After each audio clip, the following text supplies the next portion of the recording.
Hey folks, join comedian Wyatt Cenac as he wades through America's most complex and confusing issues to look for some answers, whether they're helpful or not. In HBO's new series, Wyatt Cenac's Problem Areas. Apartment doesn't allow pets? Sublet it to your dogs. Now you don't have pets, you have tenants. Always running late? Declare time a social construct. Now there's no point in being on time because there is no time. Wyatt Cenac's Problem Areas airs Friday at 11:30 p.m. If you have plans Friday night, first of all, congratulations. And second of all, you can stream it on HBO Go or HBO Now anytime. Tune into or stream Problem Areas for questionable solutions to unquestionable problems. Lock the gate!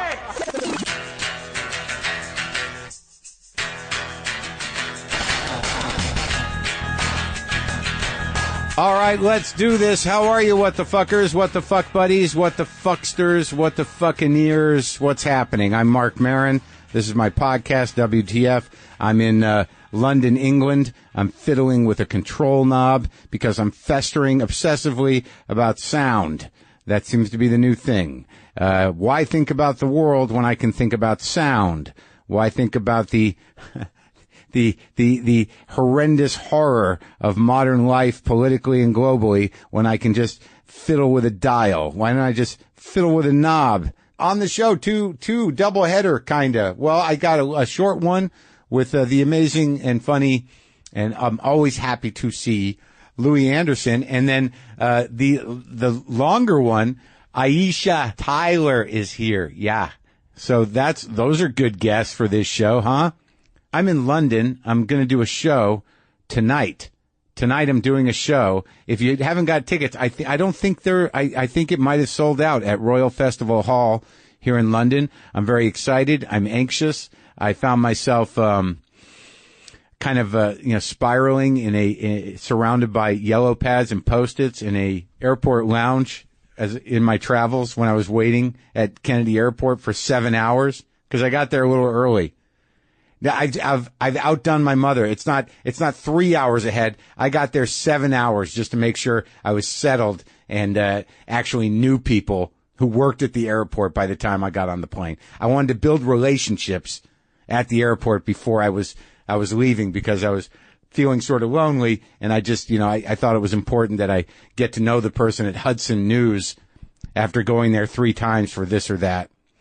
I'm a bit jet lagged, so if I'm not coming across completely clear, I'm jet lagged, and Sarah the painter is like in the room here. I'm not looking at her because I can't play.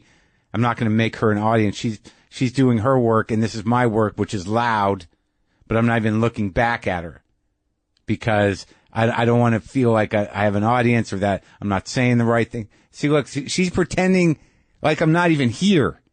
That's the biggest joke. She's just sitting there like, I'm just looking at my computer. There's not a man yelling into a microphone over there at the desk. So what have I been up to? Thanks for asking. I traveled intensely for a couple of days, in many different types of vessels. I flew from LA to JFK on Wednesday night. I slept at the Crowne Plaza airport. Those airport hotels, there's no way not to be there and not think that something fucked up is happening.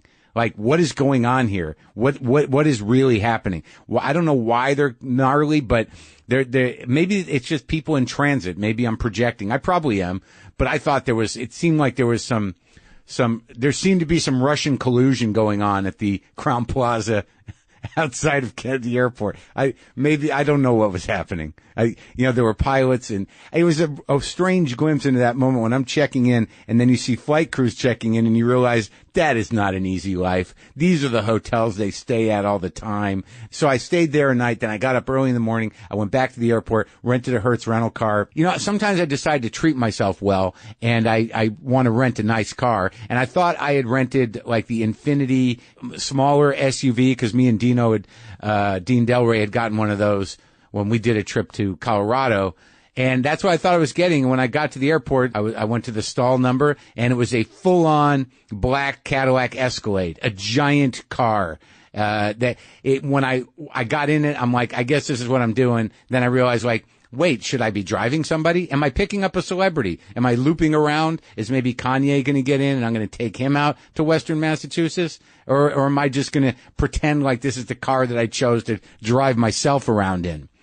I opted out of that. I got a Charger. I got one of those, what is it, Dodge? This is a fast car, one of those rockets. Cause I think if I do that once a year, if I rent one of those, cock cars, one of those muscle cars, one of those, alpha extension, look at me go cars, if I do that once a year, that cuts down on the possibility that I'll impulse buy one, in the future. So it's good that I get it out of my system. So then I drove that all the way to Western Mass, to North Adams, where I was doing a talk at oh, wow. Come on, man. Seriously? Yeah, Williams. Thank you, Sarah. See, that's the fun part of going out with a middle-aged man. Let's just fill in the gaps of his eroding memory. Williams College. I don't think I told you about this because I didn't see a need to promote it because I didn't think that many of you I didn't think there's going to be a rush on my conversation about the quote unquote art of secular Jewish intimacy in conversation with Jeffrey Israel, the a teacher out there, professor of religious studies. And I didn't really know what I was getting into or what that meant, but the good thing is he didn't have a clear idea either, and it was just a nice conversation. I think we touched on the topic. We dealt with the themes. I got some laughs. The crowd was good. I enjoyed being at Williams for a few hours. I saw some old family friends, and then the next day I drove back to New York City in my Dodge Charger. The thrill of those cars, I would think of any fast car like that, is lost in that you can't really drive as fast as they want to go. And you just find pockets where you sit there ruminating in the car where it's sort of like, oh man, this thing could go so fast, but I got to be cool. I'll just put it on cruise control. I don't want to get a ticket. And then if you're driving long enough, which I was, 4 hours, at certain points you're like, fuck it, I'm going to roll the dice. And you just open it up to 80, 90 miles an hour. They can go 150. I was barely doing nothing. You kind of work through the script in your head when you get pulled over, what you're going to say. Yeah, I just didn't realize the power, officer. I'm sorry. It's a rent-a-car, and I had no idea that it would feel so good to step on the gas and go that fast. I'm sorry. What did I say? I meant to say I didn't know how fast I was going. So, I forgot to mention. I went to Mass MoCA, the giant museum of contemporary art up there in North Adams, which was spectacular. It was like great. It was like it was this giant, I think it's like an old mill complex, just old brick buildings, huge spaces for art. And, in that one of those huge spaces for art, I sat down in a chair with a virtual reality rig on my head and entered a Louie Anderson art piece. In a huge building, I was in another reality. Okay, you're up to speed. I'm freaking out about the show tonight. I've got a lot of new material. I've got to integrate some classic stuff. Classic is a way of saying old that's not old. I hope everything's okay in the States, and I hope this all made sense as we move into the first advertisement. People, we all want to be able to do things and get things when we want them. Isn't that true? That's why everything is on demand these days. Getting postage is no different. You can get it on demand thanks to our friends at Stamps.com. Trips to the post office aren't necessary when you have Stamps.com at your fingertips. With Stamps.com, you can access all the amazing services of the post office from wherever you are 24/7 whenever you want. Buy and print official U.S. postage for any letter, any package using your own computer and printer. Or if you're in a hotel room like I am right now, use the printer in their business center. Whatever. Just use any printer. It only takes 3 steps. Click, print, and mail. And then you just hand it off to whoever picks up your mail. Stamps.com served me well in the old garage, but the great thing about it is I can use it from anywhere. Right now, use the code WTF for this special offer. Get up to $55 free postage, a digital scale, and a 4-week trial. Don't wait. Go to Stamps.com, and before you do anything else, click on the radio microphone at the top of the homepage and type in WTF. That's Stamps.com. Enter WTF. Okay? All right. All right, so when I got a request that Louie Anderson wanted to come on and talk about his new book, I was like, of course Louie can come over. I would love Louie Anderson to come over. He's such a pleasant man. And he came over to my new house. He did a walkthrough. He enjoyed my rugs. And he liked the new house. And then we went to the garage, and he had some comments about the chair. He thought he feels I should get a more comfortable chair for guests so they lose themselves. But then I told him that's the Obama chair, and I don't think that changed his mind much. But Louie has a new book out. It's called Hey Mom, Stories for My Mother, but you can read them too. It's available now wherever you get books. And this is me and Louie Anderson back in the new garage.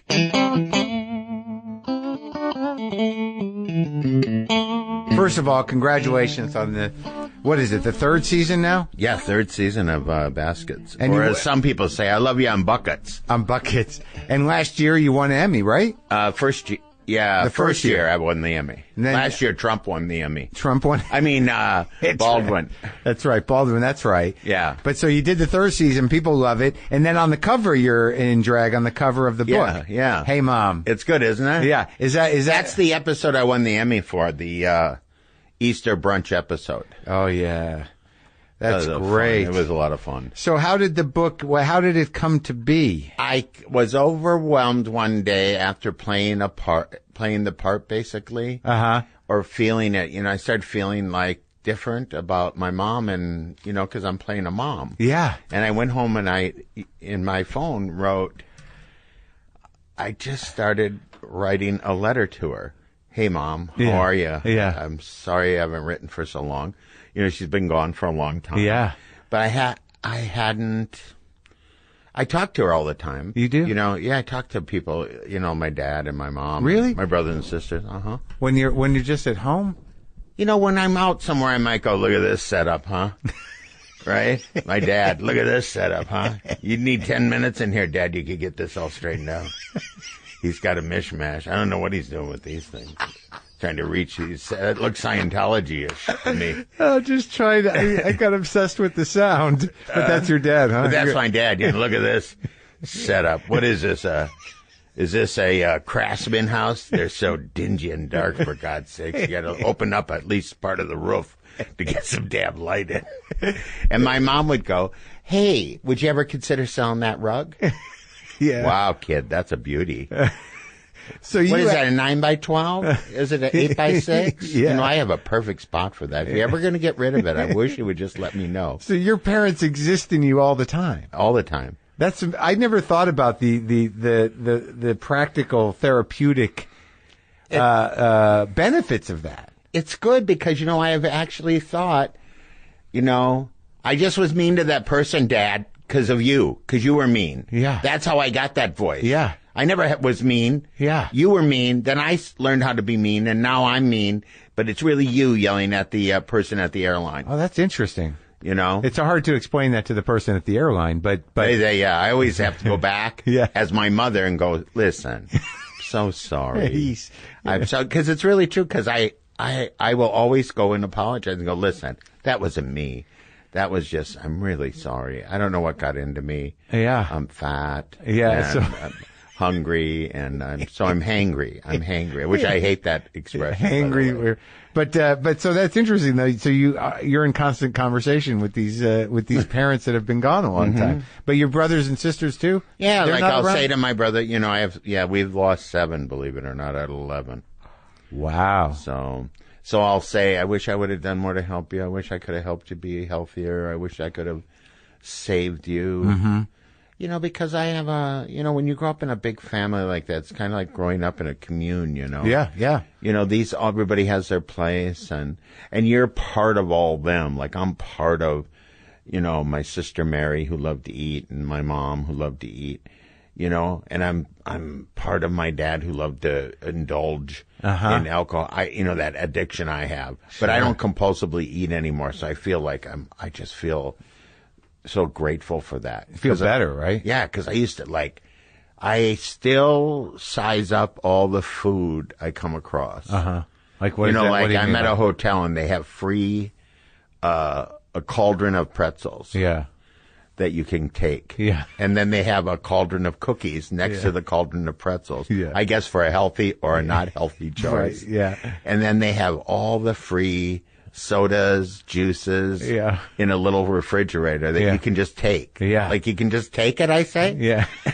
Yeah, take all you want. Could I empty it? Because I'm a poor kid. Like I'm never going to have anything again. Gonna have it all. And but I have to. I talk to myself about that too. But what about when it's in the room, man? What about when they have it in the room too? But I don't. The mini bar thing. Yeah. Because it's a ripoff in my mind. Oh, so that. So I just go. I'm not going to. And also, if you don't have anything in the mini bar, then that's the key. Or you tell them to empty it? I always but I always take everything out and put my water and stuff in the little fridge. But like after a show, you don't go back and eat the candy bar? No. God, Do you? Yeah. Oh. I don't know what else to do. I'm trying to reward myself. Well, I always have the protein bars with me. Oh, yeah? Which ones? Yeah. Quest usually, because they're the least good tasting. Yeah. Not, I mean, in a bad way, but they're the least sugary. Right. There's 1 gram of sugar in them. Oh, that's not bad. Yes, and like 28 grams of protein. Oh, great. So I need it, because when you're when you're stopped compulsively eating, you forget to eat. Really? Yeah, because you're either all in or all out. So you have to, I have to have a schedule and that. But the hard part is when you're on the road or when you're doing a book tour, this. Yeah. You're going everywhere in one day. You're going to over 100 places. Yeah. And doing like 3 bookstores in a day. It's like doing drugs. It's like kind of a drug type of thing. Oh, with the junket thing. So you do a radio show, then you go to the store, and then you're going to do a dinner or whatever. Yeah, and then I do, I mean, you go to the radio, you go do a radio, you go do a TV, you go do a podcast, and then you go, so you got to plan lunch in there, because, the agents and managers will fill up all the time. Right. They don't care about you. Yeah. Yeah. They care about getting the book selling that thing out. Yeah. Yeah. So this book. Yeah. What did you learn about yourself doing this? How ungrateful I was to my mom at times.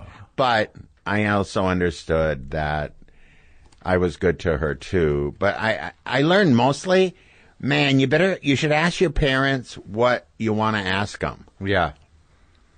Because you won't get it when they go, you don't get a chance. Like I would like to know my mom. I was like, what was it with Dad? Why would you stick with this monster that long? Was it just a time thing where when you have 11 children in the 60s, you don't, or 50s, you don't, where are you going to go with 10 kids? Yeah, 11, right. What are you going to do? Nobody's going to take you in. There's no shelters back then. Sure. And what are you going to do with your life? I think was a big question. And my mom, this is one thing about my mom. When my dad quit drinking when he was 69, my mom turned to me and said, I told you he'd quit. And I said, even then I knew that was the pathology of our family. Yeah. As long as it works out at some point. Yeah. Yeah. You're validated. Yeah. You're validated. She won, I guess. Right? I guess. She never gave up. And did he become a better person after he quit? No, he was meaner. No one's worse than he went to one AA meeting and went, I don't need that fucking AA. And then we had to quit going to Al-Anon because he quit going to, because we didn't have any strength with that. We drove with alcoholism. Everything works off the alcoholic and the alcoholism. Yeah. It all fuels. Right. You're part, like when you get home, you say, you think he's drinking? Yeah. When you walk in, that's your big question. Right. That's an unfortunate thing to grow up with. Oh, I always say it's like fallout. Yeah. Of course, like shrapnel. Yeah, it is. It's like what is that? Yeah. That's me. Yeah. That's me, Louie. Louie, you're the laziest human being in the world. Right? Yeah. And I go, well, thank you, Father. He goes, it's not a compliment. That's why I was made to go bad. And then my mom would chime in, well, you did say world, Andy. And if he was, wouldn't that be something? She had it all worked out. My mom was the loveliest. You would have loved my mom, honestly. You would have loved her, yeah. So she's every good part of me. Oh, I mean, every good part of me is my mom. That's sweet. But right. So what do you mean you quit going down on after he went to one AA meeting? Yeah, and so he kind of threw a bucket of water on all that. Yeah, but you could have. We didn't know. We didn't have any self-worth or. He owned all of us. He owned all of us. Right. But I wish my mom would have kept going. I think it could have changed her, and maybe she could have left, or at least had a little more boundaries for herself. But what are you going to do? But, and then, people who quit drinking find ways to be meaner in some other kind of if they don't do the other work. If they're dry drunks. Oh, I'm a little dry myself. Are you? These days, yeah. Yeah, you haven't been going to meetings? No. Oh. I'm going to a meeting tonight because I said, damn it. Get to the meeting. Then I looked at where it was and I went, you're still going. Because, the traffic here is almost unbearable. I don't know how people even go out of their house. If I had a job, I'd just quit it. I wouldn't drive every day like that. It's the worst. I wouldn't be able to do it. It's just fucking horrible. There's no rhyme or reason to it. It's every day, all day long. Let's go back to when they were odd and even days. You're right. I like to go out late at night. I like when I drive home from the Comedy Store at midnight on a Tuesday. I'm like, this is how it's supposed to be. Right. This is how it was when you moved here. Yeah, you can remember just drive. You remember in the 80s when it was really not too bad? Not too bad. Now, when I come here, I just go, how did they do it? I don't know what the hell's going on because it's not going to get any better. And you can't get mad at anyone really about it because you're all in the same boat. Yeah, it's despair.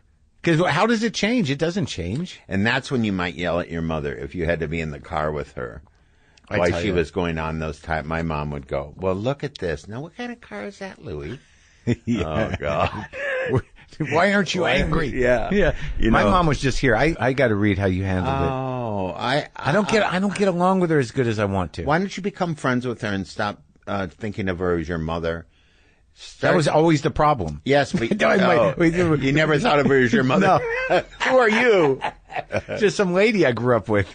Listen, can I tell you how valuable it would be? You got to just start hanging out with her. You got to bite the bullet. Listen, she put up with you all those years. Kinda. But as a young boy, though, didn't she? Yeah. I think she. Yeah, I mean, Well, why don't you have those conversations? Because.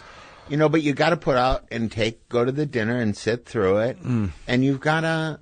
Like, God, she knows everything about you, and she knows you need to know everything about her. I'm trying. So you can I'm not telling you what to do. No, but she came over, because I got the new house, and it's got a guest room. I thought, this will be good. It's grown up. Someplace for my mother to stay. Oh, I can't wait for the complaint she made. No, she didn't? No, she's so scared of me that she just walks on eggshells. Oh. So, but she came out, and I'm like, there's the room. It's nice. And after, I immediately got physically ill when she got here. Oh. I was like, I'm sick. And then after 2 days, I was just sort of like, why? Now I'm never going to get her to stay at a hotel again. Yeah. But where does she live? Florida. Oh, well, she probably doesn't even want to. She must have had fun, though. No, it was fun. Yeah, I just I guess it's just hard because it's not that we weren't close, but I don't quite know how to be around her for more than a day. Because you are selfish. And what does she like to do? You find out what she likes to do and go do it. I bought her a purse. That's nice. Yeah. Yeah. We went shopping. We went to see art. There you go. We did stuff. You did stuff. Yeah. What is her hang around thing in Florida? I don't know. I think Does she play cards at all? Does she do any kind of thing? She likes to walk her dogs, and she does her exercises. She goes to the Pilates, and they go sit at the pool sometimes. Maybe they play cards. I don't know. Maybe that sounds like you were nice to her, and you were just hard on yourself. Well, I was. I was sad that I got ill. Like, she literally, and I don't think it was her fault, but she got here the day after. You got sick? Yeah. Oh, physically sick? Yeah, physically sick. And I felt bad. Oh. But then Did she take care of you? Oh, no, that's her thing. She's like, I'm not, that Florence Nightingale thing's not for me. Did she say that? She said it all my life. Oh, you have to talk to her about that. Oh, yeah? Why not? I mean, like, what? That isn't the right thing to say. Go, Mom, what does that mean? That means I never took care of you. You should say that really screwed me up. She does. I've done it from the stage. I've done it on the podcast. Now she says now, she's like, I'm sorry. I know, but what? She's gotten better. Oh, good. Because maybe she was trying to make you stronger. I think she just didn't know how to really do it. Maybe did you ever ask her how it was for her? Yeah, I talk about that. And so that must have been hard, right? Yeah, I think with my parents' generation, they didn't know how to be parents. What didn't come natural. Listen, because it was, I don't think they knew. Because they were raised by people who just kind of pushed them out in the yard and said, get the lawn done, right? Right. Back in those days, you had a bunch of chores. My dad talked about it like he had built the house himself. I don't know if you know this, Louie, but not everybody has wooden floors. And I go, what? I didn't know where he was going. Dirt! That's what I'm talking about, dirt! For a floor! You're complaining. Dirt. We had a dirt floor. And I just thought he was so funny. I didn't know he was so funny. I thought he was kidding. He goes, no, it was dirt, Louie. A friend of mine had a sod roof. I just laugh at that stuff. But he was serious. This has been such a good thing for me, this book. This book and the baskets. Because I wrote all this stuff. And the baskets. Did you get emotional? You should hear the audio. I cry through the whole thing. Really? I cry a lot in it. Yeah, because I said, what am I going to do, not cry? I mean, you can still hear it, but you can understand it, but I cry more. Yeah, I cry more too. Yeah, it's good for us. If we don't cry, I'll eat. Yeah. And I'll be mean. Yeah. It's better for me to get that, it's loss that we're dealing with. Yeah. We're really... What did we lose? What are we grieving? The lack of a good childhood? Well, yeah, your mom didn't take care of you. How about that? Yeah. My dad didn't ever, I don't remember him saying, I really love you, Larry. I'm really proud of you. My mom You're all right, kid. You're all right, kid. You got a point, Louie. It's too bad it's at the top of your head. That's what he used to say. My mom actually has she does it now. I'm proud of you. I love you. Yeah, she should be. I did all right. Yeah, you did all right. I heard you on Bill Simmons' podcast. Yeah. You were just so good, and it was so interesting to hear the two of us, what you did, how you did it, and what you did. I love listening to him. I think he's an innovator like you are. It was interesting. Is he as nice as I think he is? He's very nice, a guy, and he's a little snide, right? He's snide. He's nice. Like he's real, he's a real, Boston guy. Yeah, he's snide. He's got a little snide. I like all of that group. I like all that group, Jimmy and all those guys who Kimmel's great guy. Would shave your head. Sure, they would shave while your you're head sleeping. If you're sleeping. Sure, yeah. If you got drunk, they'd write on your face. They'd write on your face. And which I would never do, but would think it would be funny. But I would feel terrible forever. No, you'd be the guy going like, "No, do it, don't." Oh, you're doing it. Let me put the exclamation point. Yeah, I'm just gonna do a little. Yeah. I put the exclamation point. How has it changed? Like the show. How are you doing dates? Yeah. And how's has it changed the more people coming out or what? You can't tell. I can't tell. I got my crowd, but then I hear every show, "We love you, Christine." Oh, really? We love you, Christine. From Basket? Yeah, they really love that character. Oh, yeah? They are in love with her. They'll come, and people will just hug me sometimes in an airport and go, "I just love Christine." And I go, "Oh, I'll tell her you said hi." But there's a lot of you in that. Right? Yeah. But we're both a lot of our parents. Sure. Yeah, so what book did we have to choose from? Right. We became them. Yeah. We became them. I'm fighting it though. You seem to have allowed it to happen. Yeah, I put the dress on and everything. I didn't know this character was going to turn into my mother, I'll be honest with you. Yeah. That just happened. Yeah. Because I started saying to Jonathan Kreisel, a great director and a great friend and a great, really knows how to make stuff. Mm-hmm. Portlandia, what a genius idea. Yeah. I'd say to him, "Hey, do you mind if I try it like my mom?" Uh-huh. And he'd always go, "Yeah." And that was the right thing because I was just trying to find out who it was. Yeah. And kind of make myself disappear. And it was so much fun. First of all, I really appreciate what women must go through because, men, we don't get all that get up and all that stuff. You need to smell your clothes and make sure that they're. Yeah. You'll ask other people, "Does this look all right?" Yeah. I do anyway. Yeah. I don't know. Yeah. I have pictures from me in the 80s that look like I'm in a clown outfit. Because I thought, that's a pretty color shirt. I have pictures of me on TV in a lot of different clown outfits. Yeah, it's crazy. Why the fuck? What was I thinking? Can't someone mention anything? I had striped bell bottoms on once. I looked like a Ferris wheel. A carousel. That's what it looked like. A carousel going around. Just pictures and pictures. How lucky are we, though, Mark? 80s, 90s, 2000s. Yeah. 2010s. Yeah. Come on, we're all right. We did. That's 40 years, right? We're 40 years. You must be almost very 40. Close. Yeah. This is my 40th year of stand-up. Yeah. I think since the first job, I started working in '88. 98, 2008. So almost 30 years. 30 years stand-up. Yeah. Yeah. Unbelievable. Wow. Unbelievable. It's crazy. Yeah. Do you remember how hard it was? Well, yeah. It was, I mean, I was kind of driven, though, and I had a little pocket full of fat jokes. Yeah. And, boy, everybody loves when they Yeah. make funny or something. Right. So I always got them with that, Sure. Yeah. And then Evolved. I always asked to be the MC. Yeah. Because I knew I could use that time Yeah. to develop myself. And no one wanted it. No one wants to be in Minneapolis? In Minneapolis. Yeah. Nobody wants to be the MC.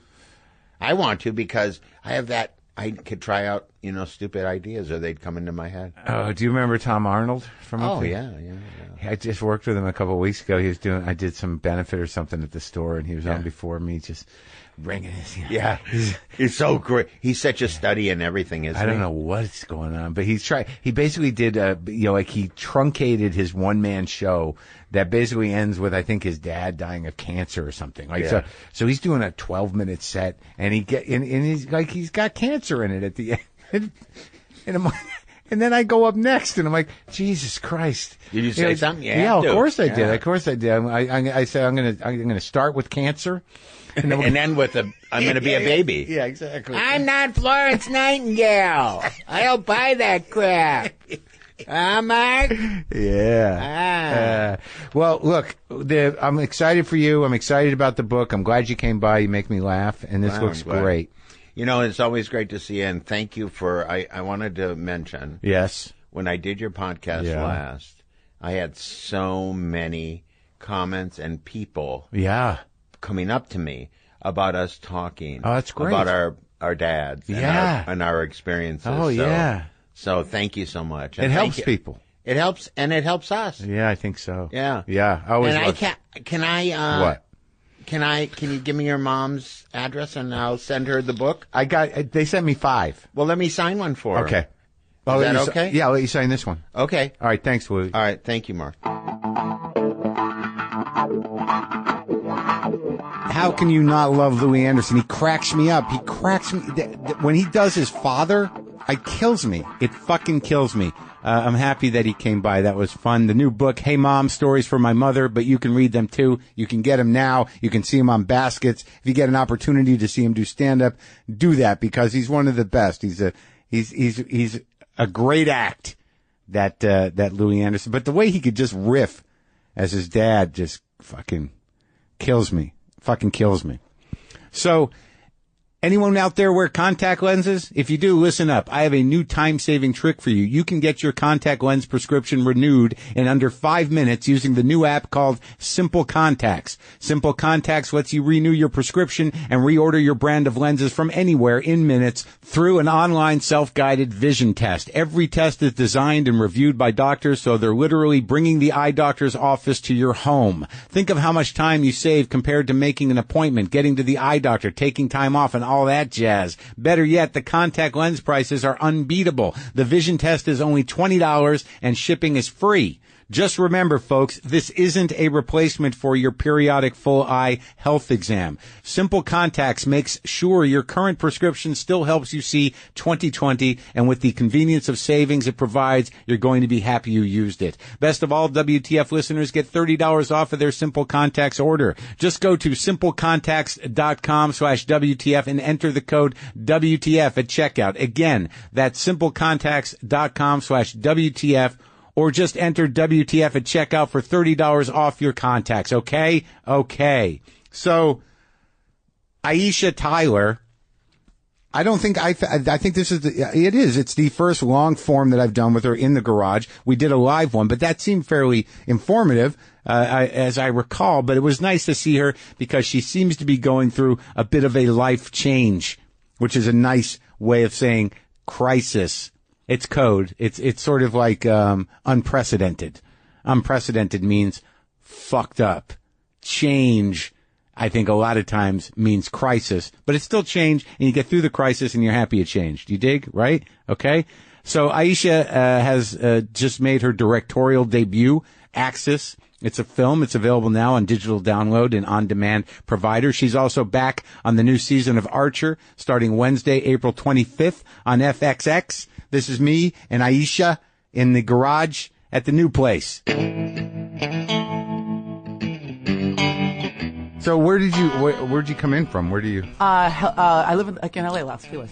Oh, so not far. No, not far at all. It just. And why couldn't you come yesterday? Because I was at Criminal Minds, and they told me my call was going to be at 2:30 in the afternoon. It's the worst, but right? then it was at 10 o'clock in the morning. morning. Then you went there and you sat around for 3 hours? The one thing I will say about that show is it's a rapid show. So, really? They just misestimated how quickly they were going to finish earlier in the week, and they just rolled back the call time much, much earlier than. I know what that feels like. Yeah. That show, they've got it so down. They have it down. Oh yeah. We don't wait. We don't wait at all. They're actually very effective. They thought they'd be behind and they were ahead. What's the angle on that one? That's one of the DNA ones? That's, no, that is a profiling one. That is, we're looking for a physically fit adult male. Oh, right. His mother abused him when he was a child. And then you cut to talking to people that might know him. Sorry, more evidence based. We don't do a lot of. It's interesting.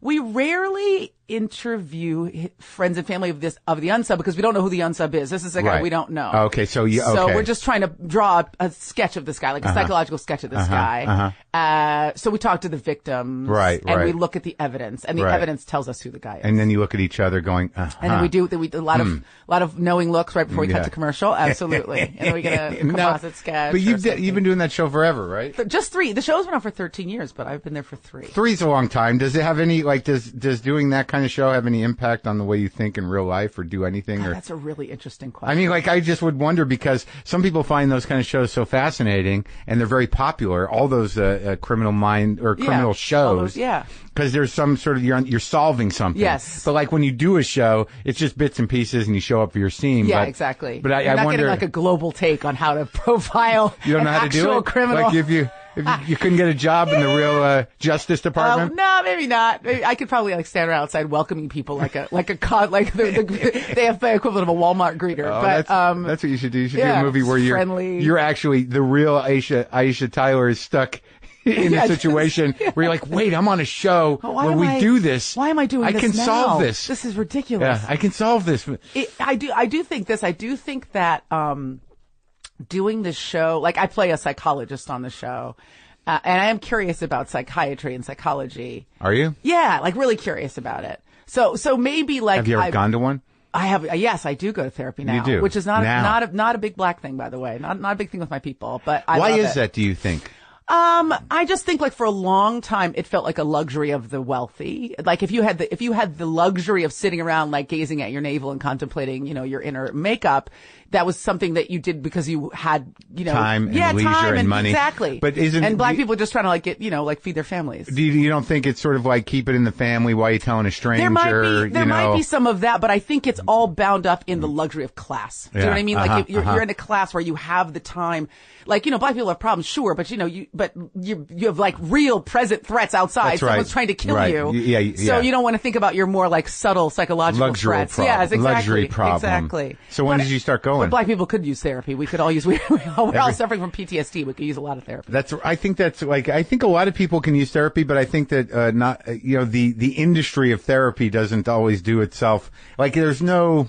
You really got to find somebody who's going to fit whatever and you got to want to unfuck yourself. Right. So, and I want you to continue that exact thing, but I just thought of something else, which is that there is historically, although, I grew up poor, but with a bourgeois attitude because my parents were both artists. So we didn't have any money, but my parents, were more thoughtful, kind of book driven people, working class family, but with a little analysis wasn't a strange thing. Although I don't think they ever went to therapy. But intellectually, you knew who Freud was and I studied all the psychological schools when I was in high school. I mean, I was a really bookish kid. Yeah. But I also think that historically, black people are very suspicious of the medical profession generally. So when you were saying you've got to find the right therapist, the idea that you shop doctors until you find someone who you jibe with, again, that's just a foreign construct. Well, and also, I think a lot of times people who are in have that class compromise, whether they're black or white or whatever, most of the time the only time they encounter therapists might be social workers. Yes. Well, you're crazy. Yeah. You know, I mean, and that's probably working class people generally as well. I mean, like the old thing on The Sopranos was like, he's going to a psychologist. Is he crazy? Yeah. You know what are you telling him? Yeah. What don't tell your secrets? You know what I mean? Right. Yeah. You're crazy, and you're obviously you're crazy. Yeah. Are you gay? You know what I mean? Like what grand problem are you trying to solve here? You know what I mean? Yeah. It makes you suspect. Yes, exactly. Yeah. Like, are you mentally ill? Yeah. Are you sick? Right. Whereas therapy. Can I trust you? Yeah, I can't trust you. Right. Clearly, you've been hiding the fact that you're fucking mentally ill. nut job. And when it comes right down to it, all we're really talking about is like, I don't know why I'm uncomfortable in my body. Yeah, exactly. Or, I keep feeling like I set these goals for myself and then I don't do anything to move towards them. Why do they all leave me? Yeah, exactly. Or my big one was, without getting too deep into the weeds, was I don't recognize my behavior anymore. Like, I think I knew myself, and now I'm doing stuff that doesn't feel familiar to me. And I don't mean I'm choosing to jump out of a plane. I mean, like, I'm reacting in a way that feels self-injurious, which is not my nature. Why am I doing this? It's finally happening. Yeah, it was going to happen eventually. It took me a while to get there, but I started breaking shit. I wanted to know why I was breaking shit, you know? That? Yeah, it's interesting though, losing control finally. Oh, finally. It took me 40-something years to finally unravel. You run a tight ship? I did. I was straight and narrow. I was all right angles my whole life, and all of a sudden stuff started leaking out the corners, man. Yeah. So what are you going to do about it? But it was interesting. Once I stopped freaking out. About it? Freaking out and freaking out about it. And self what? And like self-injuring and self-medicating and all the stuff that people do. Really? Yeah, I mean, not on any extreme level, but I just think, look, people use alcohol because it's very effective. It works. Oh yeah, for centuries. Yeah. It works. Very efficient. Delivers. People say alcohol doesn't work. Just didn't do it properly. Just didn't try hard enough. Or they did it way too properly. Yeah, there's a middle ground there where booze works really well. Functioning alcoholism. Yeah, exactly. And then I just felt like, like this isn't really me, and I need to figure out what's going on under here. And therapy's amazing. Yeah, I love it. I mean, I love it. It's if you're willing, like it's if you're uncomfortable. Sure, too. but you got to be like willing to show up for it and do the work. If you're just using it to rationalize, yes, or get some kind of weird like support or a pass. Yeah, exactly, from your therapist. I'm fucked up, right? Okay, great. I'm just going to keep doing the bullshit I was doing before. That's right. Yeah. So you've had some success with it. Yes, I love it. Is this what attracted you to the story of this movie? Maybe. Yes, because Axis? Yes, because I do think that it's your first directorial. It's my first feature, yeah. Right, and it's about a guy that hits the wall with all this shit, right? Right, who's an addict and an actor. And an actor and you know what? You know the theme that I liked the most about this movie? The two themes. The one was loneliness. I mean, this is a guy who's like profoundly lonely in a life in a town that looks to be exciting and engaging, and everybody's got a million friends and they're always at parties. Yeah. And I find that this place can be like wildly isolating. You can feel We're talking real life now? Real life, yeah. Oh, L.A.? L.A. That's terrible. Yeah, it's a really isolating place, but it looks. You better like your house. You better like your fucking house, or you better love happy hour. Yeah. And I liked that this was a guy who looks like. He's got like a great career and he's got money and he's got a relationship but he can't. That doesn't sound familiar at all. No, you hit that sweet spot. This doesn't sound like you at all. Mark. We're not shrinking me here. And he just feels like just really profoundly alone, and I, without giving it away, I mean, this is a guy who, he was young, he came to Hollywood, had a lot of success, he made a lot of money, and he just used all of that success to just destroy himself and his relationships. And he's really trying very hard now to be a better version of himself, which I think is the other thing I related to. Is you're not a bad person, but you've done some bad shit, and you're trying to just be better. Just try to not be perfect, but not even be good, just be better. The bad shit is not so, it's not unforgivable. And it's not unforgivable. No, right. He hasn't murdered anybody. Right. But he hasn't cared for other people and he hasn't cared for himself. You know what I mean? And I think we can feel like the things that we've done are unforgivable. And how did you find this script? What was the process of you making your first movie here?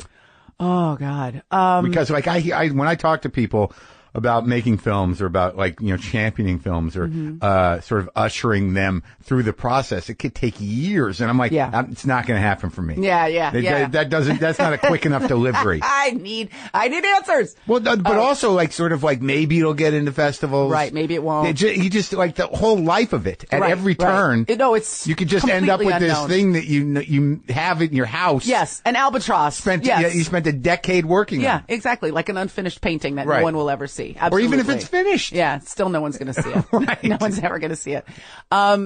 So like reverse engineering that question, the thing I will say is you have to just kind of, like, I didn't think anybody was going to see this movie. Like, I think I went in thinking that. Was you just looking at it as practice or something? Yeah, not even like in a pie in the sky way. Right. I just was like, I'm going to make a movie to show people that I can make a movie. Okay. So that I can use resume piece. Yeah, as a resume piece, so that I can use it to set up the next movie. Right. And also as an exercise for me creatively. And because of that, it's a very strange kind of surrealist experimental film. I didn't make a commercial movie. You know what I mean? And I didn't have to make a commercial movie because don't want to prove that you can do that. No, and I don't care. But, I'm sure people are going to be like, oh, this is kind of weird. But I also think baby directors really want to show everybody that they can make the next, like, Fast and Furious, the more Furiouser and the faster. We wanted to have some pacing. Yeah, I just wanted to make a piece of art. Yeah. And because I could, because it was a tiny little movie, that's what I did. Uh-huh.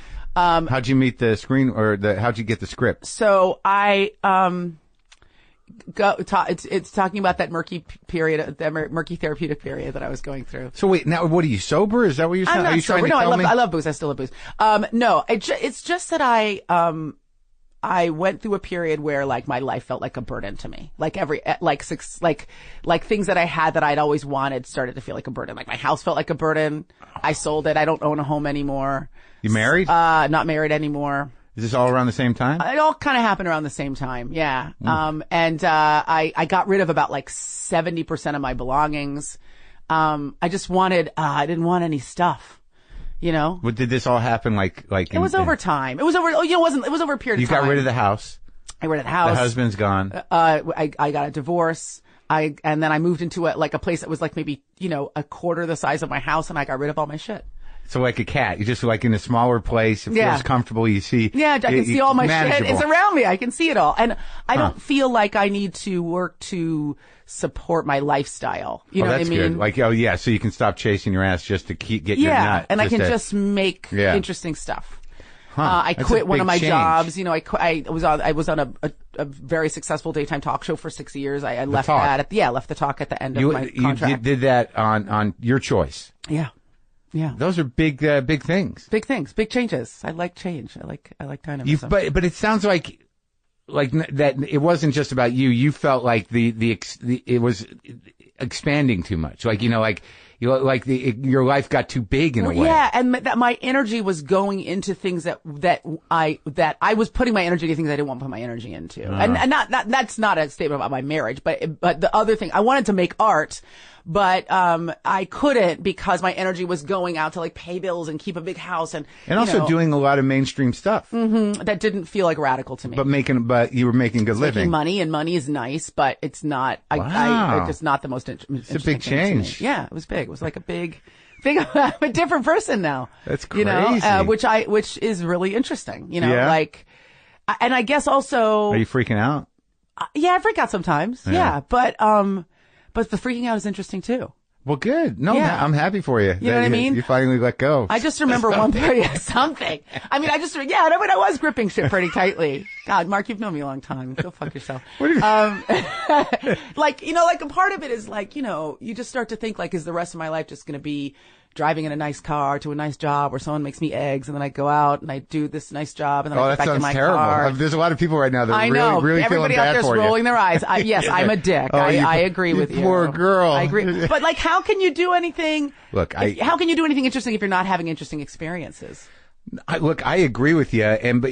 No matter how big your life gets, it is small. Like whatever people think it is, you're still just managing that life. Mm-hmm. You're going to the same two places. Mm-hmm. Like there's no time, I don't even know now. Like I don't, like my life, I never really was the nice car, people making eggs for me guy. Right. But I do realize that no matter where you live, your life gets small unless you make choices to go engage in stuff. Right. And that's our nature, I think, to make things small and comfortable. And controlled. I think some people. And familiar, right? Familiarity and pattern is like. Sure. Well, some people are adventurous, but those of us who grew up in chaos or emotional instability, it's nice to I got a place. I go to my place, and then I go to my other place. Yeah, those are my places. I know those. I understand those places. Right. And I feel like it was this period of turmoil that was very, there was a lot of fear in there. Yeah. But even the fear was interesting to me as well, because I just felt like, do I get to move through my whole life, not being afraid and not I'm like I feel like pretending like you're not pretending afraid. like I'm avoiding fear, right? And then by avoiding fear and avoiding discomfort, I'm not growing at all. I'm not growing in any way. So you really needed guidance through this.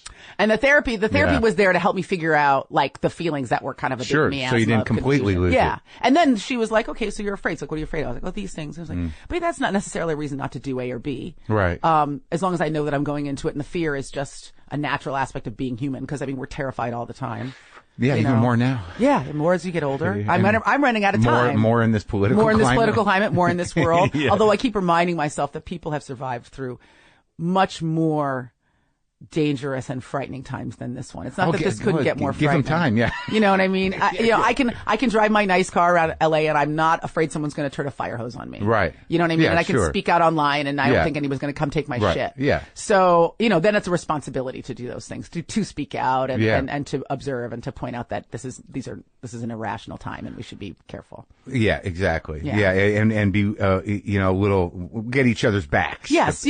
Support each other and not let anybody get away with anything, because people are trying to run a fucking shell game right now. Oof, and they are. I mean, we're freaking right out. In the open. Right out in the open. We're freaking out, and we should freak out, and we're freaking about stuff that is dangerous and scary, but at the same time they are just slowly pulling the rug out from under us as we're freaking out about this scandal and this thing and the fact that we have a Manchurian candidate in office. He's still doing what he was put there to do, which is to dismantle all of these, to get rid of the government. Get rid of the government, dismantle the government. The Republicans have been wanting to do that for decades. Yeah, and they're doing it. But, all right, but back to you, because I don't think we're going to solve that problem. We can't. No. So when you took on this project. The movie. Did the screen, did you know the guy who wrote it? No, what happened was, talking about risks and everything like that. I was, this is so inside baseball. Sorry, human beings. No, people are used to it here. Okay, good. So, I was at Comic-Con. Yeah. I got asked. People know about Comic-Con. People know about Comic-Con. Great. Okay, good. People know about, people heard of it. Is that this thing? I don't know if you guys heard about it. And I was asked to moderate a panel for the show Penny Dreadful, which I was a huge fan of. I've been tweeting about it. So they knew I was a fan. They said, you want to come moderate this? I did. I love that show. I still love that show. It's incredibly elegant meditation on kind of the nature of the human soul. It's really about our cruelty and our self-hate. It's beautiful. It's a brilliant show. Yeah. I went and I moderated it, and John Logan, who created it, is an incredible screenwriter and playwright, and wrote Skyfall and a bunch of other amazing things, was like, hey, why don't you come visit the show? You love the show. Why don't you come hang out and visit the set? And they shot in Ireland. And I was like, have you ever been there before? I had never been there before. And I was in, and now I have many, many times, but I hadn't at the time. And I was like, man, I need to be doing more radical shit with my life, man. I'm not going to be an interesting artist if I don't do radical shit. Yeah. So I was like, I'm going to go to Ireland by myself. I'm going to go. I'd never done that before. And I went, I visited him, and I ended up asking to visit another show because I wanted to direct. So I shadowed on a show called Vikings, another show that I really loved. And I just hung out in Dublin and at these two studios, watching people make TV and asking questions and learning about directing. And it's nice that you went to Ireland's a very comfortable place. It's a beautiful place. The people are pretty genuine. They're very friendly. Yeah, and I love it. And I haven't spent enough time there, but it's you were able to just go, get schooled without being out in the open here. Yeah, exactly. Exposed here and be hanging around a friend's set. Right. And everyone's down in Culver City or something. Yeah, exactly. And it's like a different kind of television culture there. And they were very welcoming. So I had the best time. I just read every day and drank a couple pints of Guinness and had a shot of Tullamore Dew and walked around set. And I helped hand out sandwiches, and I got to not be the actor. I just got to be a visitor. Yeah. And in Ireland, they don't really care about famous people. So, no one bothers you. No one cares. No one cares what you do for a living. Your job is just as interesting as yours. They're excited to see if they recognize you, but they're not. But they don't do the thing, you know. And I met a friend of mine who's an actor. He's Irish. He's like, my brother is in Ireland. He'll take you around. And I met all these other actors. And I met the guy who wrote this movie. He and I ended up doing a short film together with a third actor who's also a composer called Ir Scala Céile, that was the Gaelic name, that I shot in Galway, Ireland at the end of 2014. How was that? Beautiful? I want to go up there to Galway. Beautiful. I'm going to be performing in Dublin next month, and we're going to spend a few days. It's just a couple hours of train ride. I always think it's from Dublin? Yeah. It's only a train ride? Yeah, you can get across the whole country driving in 3 hours. But you can just take the train? Just take the train. Oh, couple hours. It's beautiful. All right, good. You should do it. Ireland is an easy, fun place to travel around in. And we did the short film together. It was just a great experience. And then he was like, look, I've got this feature script. And I remember thinking like, oh, I'm going to hate this script. And then like, this is going to be what is this guy now here? Yeah, right. Now I got to. He's going to have to read it. Is that the worst thing about this business is like friendships can end just when you get a text. Can you read something? I'm sorry. New phone. Who dis? You know what I mean? Yeah. So, I had my own ideas about the movie that I wanted to make first. You know what I mean? I had things in my head. Before meeting him. The type of movie. Yeah, the type of movie I wanted to make. And then it just was like a perfect first feature because it was contained. They always tell you make your first film, don't be too ambitious. Like, that's why a lot of first films are like a family comedy in a house or whatever. You know what I mean? But it was contained and it was streamlined, but it also was really strange. And I thought, great, this will be a first film that I know I can make, but that is unusual enough to make a little noise. Right. You know what I mean? Sure. And a black woman directing a movie about an expatriate Irish drug addict living in Los Angeles, told in real time in a car driving through LA at rush hour, just felt like different. You know what I mean? Like a different choice. Yeah. And I also thought this is going to be hard because like, how am I going to make this movie interesting? How do I make a movie about a guy in a car on the phone? Yeah. And where are you going to shoot? Which street are you going to block? Exactly. How are we going to get permits for this shit? And how's it going to work? Did you watch La La Land? I did. That scene on the highway where you know that part of the highway, yeah, you're like, what the yeah, I got pissed about not like the idea of being in the traffic. Right. The hubris of it. Like, how do you even think that you can do this? You asshole. I felt like watching it. I felt like I was in a car stuck, wondering what was going on. What's going on up there? Like, just who are you going to murder first? And every time I go over that overpass, I feel that same rage. Even now, just the hubris. That's what we got from the musical. Yeah, exactly. I didn't take away anything else than the guys that made this movie are jackasses. Yeah, totally. Well, where'd you shoot it? So we shot it. It's interesting when you do this, when you start to figure out, like when you start to unpack these problems. Well, that's the job of the director. And it was a blast. Like it was a fun math problem. And the AD. And my producers. Right. We, first of all, the movie was written at night. And he was originally driving from like, Mulholland to the beach. And I immediately changed it to day. Yeah. Because I thought, look, you've got this one small set that's a guy in a car. But if I make it during the day, then I'll have a secondary, larger, beautiful, changing dynamic set, which is LA. And LA can really be a character in the movie. Sure. So then I wanted to get as much LA in the movie as I could, and I wanted to show parts of LA we don't typically see in movies. So it starts downtown in Elysian Park. People know that as the area above Dodger Stadium. And then he drives to essentially kind of like the beginning of Malibu. So we couldn't drive through Beverly Hills. We couldn't afford a Beverly Hills permit. You have to get a permit from every kind of, town inside LA. Yeah. Right. Yeah. So, we end up going along Wilshire. And then right when we get to the edge of Beverly Hills, we have to cut south. So we go down to Pico and we take Pico. And then after we pass Beverly Hills, we cut back up into LA. And then we took LA along Sunset. Well, you just had escorts so you didn't have to block the whole street. So we had a process trailer. The car's on a process trailer. So the actor didn't have to concentrate on driving. He would, clearly have killed himself if he had to do both. Yeah. The tricky thing about the process trailer is to make sure you look like you're driving. That you're driving. So we got this ultra low process trailer that was so low to the ground that at one point we pulled out for lunch and it took us like 45 minutes to get back out of the parking lot. I was like, oh yeah. Oh really? Yeah. All the magic of movie making, you guys. But, we had a police escort every day. And to accomplish all these things on cameras mounted on the car. Cameras mounted on the trailer because the trailer itself was, a big truck and then it's got like kind of a little flatbed that the car drives onto. So we shot the movie in 7 days. Wow. So, the actor had to do 65 pages of material a day. Then we would change the camera positions. The next day he would do the same 65 pages and we moved all the way around him by the end of the movie. He'd done the whole movie. So that was coverage. You'd shoot the whole movie every day? Every day. The whole movie every day. And then we would change angles. Oh my God. So it was a lot of work for him and a lot of work for us, but it was really exhilarating because by like day 3, we had the whole movie in the can. And you knew it, and you knew it. And then, and so then we could play. Then we Right. could be like, okay, That's let's great. make more radical choices. And we were also those pricks who caused a lot of traffic. At one point, we had to pull over because we had caused about a mile of traffic behind us. Yeah. But man, I was making fucking art, man. So live through it. Sure, man. Yeah. Yeah. You gotta also, we were pay on the price. Surface Street, so they could go around us if they wanted Exactly. to. And this thing's going to be available now to watch? April 10th, on everything. That's good. So just, you I said didn't make it to something the about premiere. people not making it. Yeah. Not making. I made this movie. I thought it would be on my Vimeo page. I mean, I wanted it to come out, but I didn't. There's a lot of movies out there, and the lead's not a name, and he's Right. the only guy on camera. I submitted it to some festivals. Mm-hmm. I didn't get into the big ones. You Right. know, my feelings were hurt. I didn't get into Sundance and, Sure. and Tribeca. But I remember I didn't get into Sundance and I was like, oh. And then 3 days later, I got a call from 4 festivals in a row that my movie had gotten into. And it ended up going to 8 festivals. Yeah. Winning 2 awards. Oh, great. And then this is for people who care about filmmaking.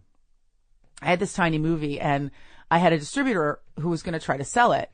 And they were like, look, we're not having a lot of luck selling it overseas because it hasn't had a theater run. And I was like, right, well, let's get a theater run. They're like, your movie's never going to get a theater run. It's Right. too small. Nobody Sure. knows who that guy is. And It's hard to get theater run. Yeah, it is. And I was like, okay. And then I was like, I wanted to submit it to some award shows. Yeah. And you can't do that without a theater run. So I just called. Like you just got to get a weekend. Yeah, at just a a week. theater. Yeah, exactly. Yeah. So I just called some theaters and I said, hey, if you run my movie, I'll like promote it and I'll come down and do some Q&As. And I got a theater run my fucking self. Yeah. So it ran for a week at the ArcLight here. And it ran for a week at the Landmark in New York, which are 2 like very nice, Yeah. fancy theaters. Yeah. And it just showed you like if you make it an interesting film, you can do a lot more than you think you can do with this movie if you just kind of like put energy behind it. Sure. And then it got that theater run. I let that I parted ways with that distributor because I didn't feel like they believed in the film. Right. I got another distributor who really did believe in the film.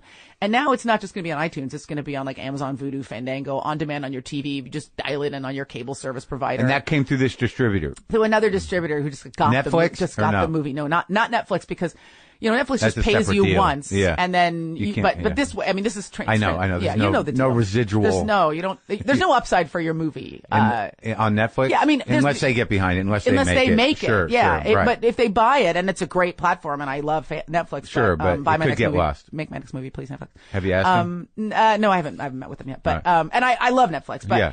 if you've made a movie, they buy it for a flat fee, and then if it's a success, you don't see any more of you don't see that success. You don't get to participate in that success. Right. I get you. But it's, I mean, like my mom's going to get to watch it on her television. I mean, I don't know, like money's great. Yeah. But I care more about like a vigorous creative life. Do you know what I mean? No, I get you. I definitely understand because Maybe I can say that because I had a couple TV shows and I'm not poor anymore, but I don't think even when I was poor, I didn't care about it. But I think it's interesting that this is the direction you go in. Mm-hmm. You know what I mean? Like because you're still acting and stuff, but you've done. Hosting's a weird thing because it can be a very robotic position. Yes. It can feel very repetitious. Yeah, and it's a job that somebody with your training in stand up and showing, but like hosting in and of itself, if you're not careful, it is a prison. Yeah. I mean, because look, it's also it's interesting. You get to meet fun people, but and I was lucky. I was on a show where my opinion did count. I mean, we spent a big part of the show talking about our opinions. Yeah, right. But a lot of times, if you're being a host, it's really just about making sure that the person sitting across from you wins. Sure, and also, but even like the soup and other stuff, where you're just kind of there on the set. Yeah, exactly. Sure. Kind of just teeing stuff up and then knocking it down. And the other thing about because you're a comic as well, and there's obviously you're like I've always known that you work hard and you're compulsive and you're doing a million things, but a lot of that serves that in hosting too is like you can just show up and riff. Oh yeah, like absolutely. on the talk. Like it's like what's the job really? Like I'm quick on my feet. Oh no, I there's just gotta, none. and then you're in it. Yeah, I mean not that they don't work hard over there, but yeah, it wasn't like I stayed up all night like doing my homework. Sure. You just come in and you fuck right. around and then you go. And that's different than acting. Where right. But I don't know if you're like I don't know your process as an actor. I mean, do you do the memorization on set? Yeah, it's interesting. Like I'm on a show with 8 lead actors. Sure, you get the hang of it. Yeah. You know, if you have an episode that's about you, then you really dig in. But if you have an episode where you have to come in and say 2 lines about, like, you know, what was the cause of death and let's go bust the guy, you know, you don't have to spend all weekend like figuring out your motivation for that, you know. Right. Well, I think what's interesting though is because it's at this point in your life, you know, with all the shit that's going on that you just, you know, hinted at, that I'm going to poke at you more for. Oh, boy. That, well, it's just that, you know, you're not in the position where you're going to go hash that shit out on a comedy stage. No, I'm not. No.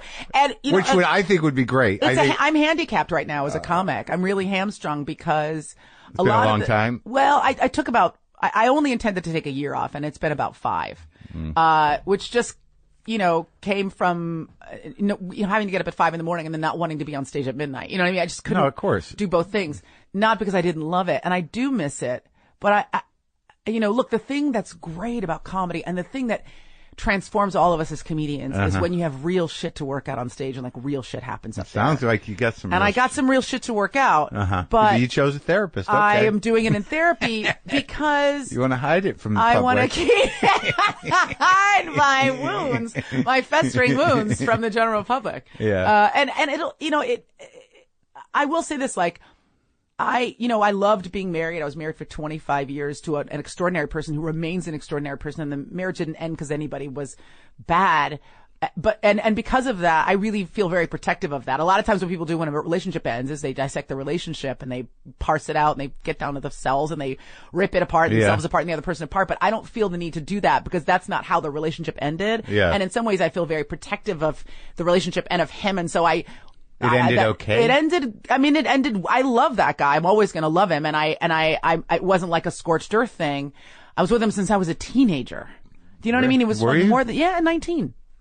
Really? Yeah. And so, you know, like he was my best friend for more than half of my life. Where'd you meet that guy? In college. I mean, it's my sophomore year of college. Yeah. Really? It's been that long? Together since my sophomore year, since I was a teenager, in my teens, 19.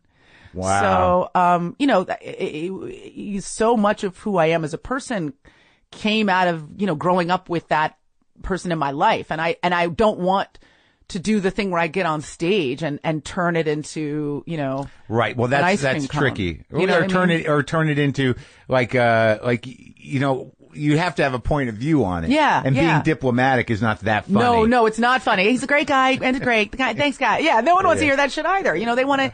And I do think that there's something. But the other part of it is like, you know, and then I realized like, what's wrong with me? There's the funny. Oh yeah, there is the funny. What is wrong with me? So many things. Right. You know what I mean? But what about the premise? And Marc, you talk a lot about relationships. You've had some relationships. You've had some relationships. But I've slowed down on that. Good. Because like you said, there are other people involved. And when you're talking about them either on these mics or on a stand-up stage, they don't have the rebuttal. Yeah, they don't have the opportunity to kind of defend themselves. No, yeah. And also you're making everything elastic because at the end you're trying to get a punchline out of it, not in a crass and also way, it's your side. It's your side. Yeah, you're right. You know, unless you really get fucked. Yeah, unless you got boned. Yeah, which I did. Yes, well, once. Yes. But there is another side to that. Right. You know, and we all feel boned at the end of a relationship. I know. And then like after about a year or 10, you're like, it's kind of an asshole. I think I might have. Why is this on fire? Oh, I have a match in my hand. I didn't remember that part. But you know, I do think there's something really interesting and meaningful about talking about a relationship on stage. It's why people connect with that kind of stuff. I mean, like what Chris Rock is doing, talking about his marriage. It's interesting to us. It's interesting to him. I mean, you know, to me, I think comedy is more about telling the truth than it is about being funny. It always has been for me. It's like people don't remember the guy who was funny. They remember the guy that said something real. And until I can get up there and say something real, I'm not going to do it again. Right. And I think also that, you know, whatever, you know, Chris is working through and, you know, copping to one's own flaws, character defects, and, you know, emotional misdemeanors, betrayals, being a fucking, They're fucking telling the truth. Right. You know, that's important for people to hear. Yeah, it just. Because then they're sort of like, all right, if he can do it, I can do it. Yeah. Or you're not alone. Right. Not everybody can cop to not this everybody shit. can. But, you know, maybe just see that you might have been a prick. You know, and then also, like, I think admitting that you were a prick is the start. And then the next step is like, how do I not continue being a prick? Sure. And also, like, you and I, I'm a little older than you, but, we don't have kids. No. And it doesn't look like it's going to happen. Nope. No, I know. And I'm not, that's not, it's not like I'm like, oh, it's not going to happen. I'm like, woo! Right. You got out. Yeah. I dodged made it through the tunnel. Definitely dodged my fertile years. I dodged a bullet. But like for me, like when I talk about it, I don't have any real shame in it, but I do wonder if there is some, final phase of maturing that happens when you have child and you have to be selfless that I'm probably going to miss out on. But no, wait, but like that was thinking. I'm ruminating while you speak. But my thing is like I never thought about it. Right. Like it was never like sort of like, like I got to have a kid. Like it was never, I never thought about it. Right. Maybe I'm selfish, maybe, but No. I fuck everyone who says that you're selfish because you didn't have kids. No one tells me that. Most people are like, it's probably better. Why are you making a human being? Yeah. Wanting to make a human being that is in your own image, your own genetic material is in and of itself a selfish act. But it's also like selflessness is going and finding a baby that's already here and raising that baby. That's being selfless. Sure. Making a person is completely selfish. But it's also just a biological imperative. Yes, but it's not like you're an angel because you made a person. Oh no, of course not. But like that makes me nuts. No, I don't know that I took it that far. I think just people. I think that as animals I think people just expect that people have kids. Right, in some weird way. Just so you have kids? No, and then they're like, really? Yeah, especially at your age. I mean, they're like, you don't have kids now? Because people do it. Look, some people they're dying to have children and God bless you. If that's what you want for yourself. Exactly. Then I think that's wonderful. Right. Then there's the people in the middle who fell into it for whatever reason, laziness or ambivalence. Oops, guess we're doing this. Exactly. Or someone wanted it and someone else didn't and, whoops, you should have been paying more attention to whether I had a condom on or vice versa. Right. And some people who just go, well, I guess this is what you do next because they don't really have any greater ambition for themselves. I'm being a real asshole right now. I'm just saying, like, if it's what you want for yourself, great. But it is a choice. Sure. And I think people think it's a choice not to have kids. And I'm saying, no, that's the default state is not to create a person that you have to be emotionally responsible for the rest of their lives. Yeah, and also you should know yourself well enough. Like, if you're deciding not to have kids, maybe that's a good decision. Exactly. Yeah, I didn't come from emotionally great stuff. I'm a panicky, worrying, aggravated, occasionally impatient, self-centered person. Yeah. It's like, that sounds like all great parenting stuff, right? That's perfect. You'd be perfect to raise another human being. And then there's this whole angle of like, yeah, but you get, you're going to love it. You'll get used to it. It's like, what? I don't want to get used to something. Like, I don't, yeah. And also, like, you'll learn to love it or you're going to be great. And I don't know if that's true. When I look at my fucking upbringing, just emotionally, which wasn't abusive, but it was a little negligent emotionally. Like, I don't know if you can beat that. I don't know if you can. Well, here's the thing. You have to want to beat it. I know people have had people close to me, their grandparents were emotionally negligent. And so their parents really chose, I'm going to have kids. I'm going to love the shit out of these kids. But if that's not swirling around. Work? Yeah, it did. It absolutely worked. Like, I have a friend whose grandfather, was like, never touched his kids, never told them he loved them.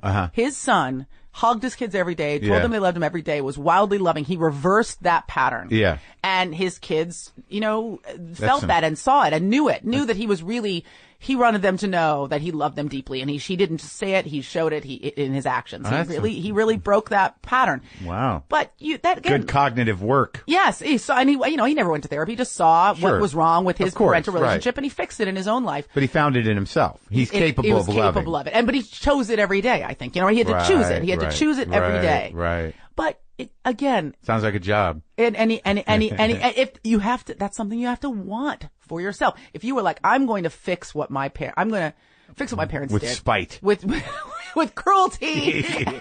I'll show them. My brother kind of did that. Like, I'm going to reverse it. Yeah. But you have to want that. You just have to want it. And I just don't think people consider enough the responsibility of creating a human being. They just think about a baby. And also, but it's interesting just how, like, if they survive the first 5 to 10 years, how resilient they really are. I mean, they really are. They do become separate individuals very quickly. Yes. And somehow or another, they get through it if the basics are provided. If you give them some fundamentals. If you give them some fundamentals. You know, and they do become their own people. And then, like, when they get to be our age, they start thinking about, like, oh, what the fuck is wrong with me? Right. Wait a minute. Oh, God. Why am I behaving like this? But what was, for you, like, what was the moment where that told you that, like, you know, I'm in trouble? With my, like, well, just this new thing where, where you made all these drastic moves, right, and you were in therapy. What was the sort of like, I gotta. Yeah, God, that's a good question. Sorry for the dead air, because the thing that the real thing that happened. How about the laugh that just stuffed all those emotions? How about just that? Push them down. Just push them back down. Just push them. I had a couple of nights where I just drank too much. And, alone? No, it's interesting. It's a really good question, because, you know, you never think it's too much when you're alone. You never think it's too much when you're alone. Right. You know what I mean? When you're alone, when you're stumbling like, out of your living room. Yeah. I'm not driving anywhere. Yeah, right. Because it was never, you know, it was never like a dumpster fire. It was never like I didn't show up for work or I lost a job. It was just that my behavior became increasingly sprawling, and I'm a very regimented and driven person. And I wanted to accomplish things that I wasn't accomplishing because I was just partying. You know what I mean? And I guess that feels like pretty much like your first thing at AA. But, people who listen to my podcast will remember I had stopped drinking for almost a year. Which was really interesting to me, but then I got bored, and so I started drinking again. And bored. That's funny, because you, like, during that time you didn't take any of these creative leaps. No. I was very bored. I wasn't doing anything radical. Just doing your job, eating salad, going to work, eating salad, going to work. Right. But what happened was I was like I would go out and I would go out and drink. Like I'd be working, I'd be traveling for work. I can't imagine you getting sloppy in public. I don't. It's not it. Maybe I'd like to see it once. It'd be fun. It'll happen someday. I'll make sure to text you and be like, get down here, Mark. You've got 20 minutes to get here before. I'm stumbling around. Like I would travel for work. Yeah. And I would and I'd be alone. I'm you know, especially when you're a stand-up, you just get really accustomed to being alone. Sure. And I made peace with that. Like, I'm not one of these people. Like, if I don't mind being in a fucking hotel. I love being alone, but I hate the thing where you get back after your show and you're like lying on this kind of like, you know, murder and semen stained bedspread watching like Law and Order 3 a.m. You know what I mean? Like, I'm usually eating candy bars and jerking off. I would go, yeah, you know, what's a good time?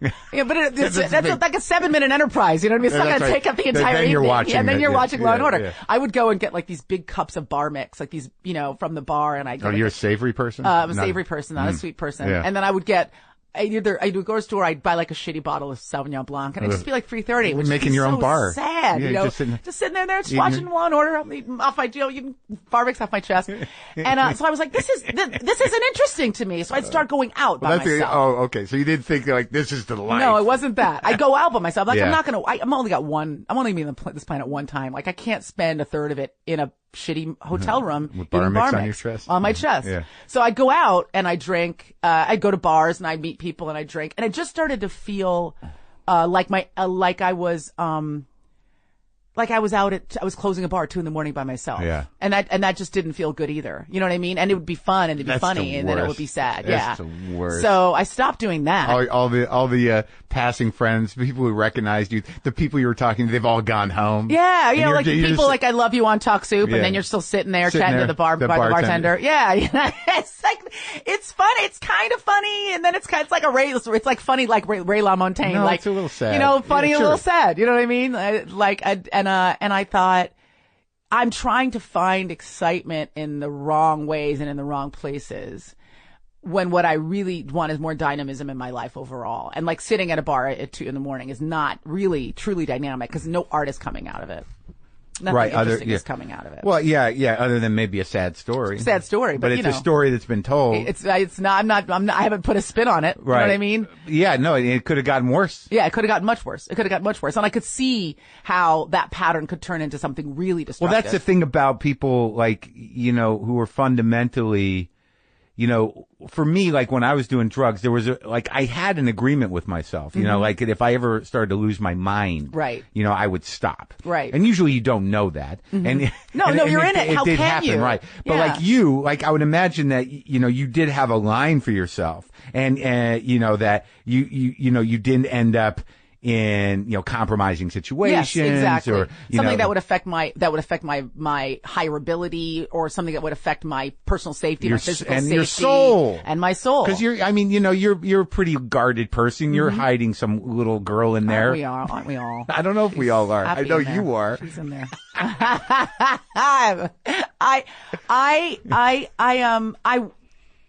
Being a comic, your nature is to be divulgent, right? Like, that's who we are. We have to but be, also I think. defensive. And also defensive. And we're like playing that line all Sure. the time. But I don't know. There's like a second thing, Mark, which is like the whole time you're getting high or whatever you're drinking, you keep seeing what you want for yourself. And it's right on the other side of this fog of self-medication. But that's interesting, because you're sitting with some bread, with a husband, with a house, with gigs. Mm-hmm. But what are you seeing past that fog? Just a more radical artistic life. Alone. And maybe it's hard to with be more choices. With all of the choices. Right. With all of the choices. So what you saw was like, I got to get rid of all of it. It wasn't like I got up one morning and was like, I have to burn this down. It was that, right. Like you just start to feel trapped. Right. So, and I got to make my life smaller. I got to, how can I have new ideas? Even with stand up, you know what I mean? Like, how can I have new ideas if I'm doing the same shit? Well, like, how much do you track of this? Because, like, I remember when we talked, it's weird because, I was on your show, but I remember, you telling me, about your family and that, you come from divorce, and there was, all that. So, like, because I find that with a lot of my emotional problems and the repetitions and whatever situation, neither of my parents are alcoholics or anything, but I do understand how I came to me. I understand my emotional liabilities and where they come from. Right. Are you able to track that? Are you doing that in like therapy? Like, because you grew up with your father? My father, yeah. Is he still around? My parents are both still around. And despite the divorce, became very friendly. Like, they were able to resolve their issues pretty quickly, at least in regards to the way they interacted with us. So I had all of my holidays with my parents, with my parents for all of my childhood. And now even, I'll rent a house for Thanksgiving or Christmas, and everybody comes and they all stay in the same house together. My mom and so my dad is remarried. My mom was remarried. He passed away, so she's a widow now. My sister, her wife, their kids, we all get together. And we definitely have our shit. And I'm working on what my shit is. Yeah. I think that probably whatever I inherited from my father, who's very loving and very affectionate, but also a dude, is probably my emotional distance, which is, you know what I mean? I'm just like, you can get in here, but you're not ever going to get all the way in. Then what if then who am I? Yeah, exactly. You know what I mean? Like, tendrils in my soft bits. What are you going to do with it? Exactly. If you get it. Make sure that, if I have to punch you, there's enough distance between us that I can get a shot in. I deal with that too. Emotional distrust. Yes. Which is, I don't know. I mean, protecting yourself is natural... they did not get too personal, only for my own curiosity. So, because I've been married twice for short periods of time, but, I'm in a relationship now. So you're with a dude 25 years and you met him in high school, fine. So, there's a familiarity there. But did you find yourself completely, emotionally trusting and open? Yes. Oh, yes. Oh, that's good. So you've had that. You know what that feels like. I did. And I do. And I think, and I'm going to ask you this question, Mark. Did you ever find yourself in a relationship seeing your own ambivalence about your feelings translate into, a concern that the other person was ambivalent? Like, oh, if I'm feeling like I don't want to be in this relationship, they probably are too. And then that makes you behave defensively or push someone away.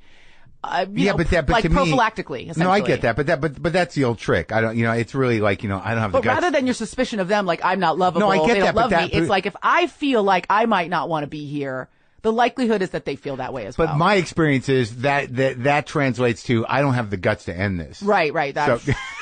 Sure. So I'm gonna be a dick. Assume I'm gonna project. Yeah, that they want out, and then start saying that, like, you don't want to be here. With me. Exactly. And then I'm gonna wreck things, and until you happen to be a dick, until you hate me, and then I got my way. And I've exhausted you, and you have to leave. Exactly. You want to leave. Exactly. I'm gonna just like soil the bed every night until you can't sleep and shit anymore. Yeah. Is that how you handled it? Yeah. I'm not gonna cop to anything. I am going to say that I love this bookmark. It's very Don't interesting. you change the subject. I did. I will say that I think, like relationships. But you talk about it a lot, right? You've written books that deal with this stuff. Yeah. And I think that relationships are they're very difficult. And I think, when I was younger, I just thought you fall in love and you stay in a relationship. You did that. How it works. And I did it. And I did it for 25 years. I can't believe you did that. And I loved it. I loved it.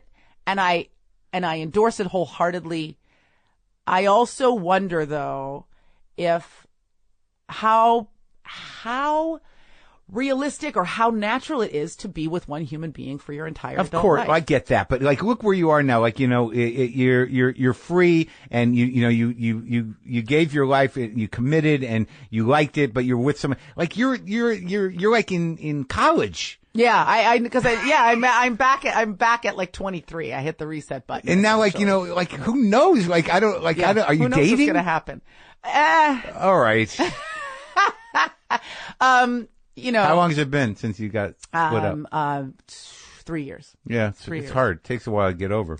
Yeah, it takes a while to get over. And I also feel like when you've been in a relationship for a very long time, it's interesting to spend some time with yourself.